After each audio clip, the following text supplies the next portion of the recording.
My husband built me these raised garden beds for Mother's Day, and I absolutely love them. We've built a lot of raised beds over the years, and this by far is my favorite design, and it's because of the corners here. You can see where he added these 2x4s to the corners. It fastens it together really well and makes it very sturdy, but it also gives it a really nice finished appearance. And you can do it two different ways. You can use the 2x4s, or actually over here you can see that we just use the 1-inch thick boards. I prefer the appearance of the 1-inch thick boards. They both provide the same amount of sturdiness, so either way, it looks great.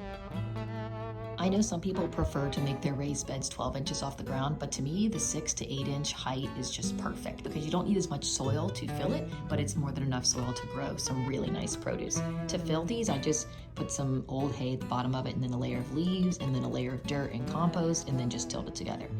And lastly, these raised beds were free for us to build. We do have a sawmill, so we made all of our own lumber for this project, but if you don't have a sawmill, you can just buy 1x6s in the store, and fortunately, that's not very expensive lumber. So let us know if you have any questions. We love these raised beds, and we know you'll like them if you build them too.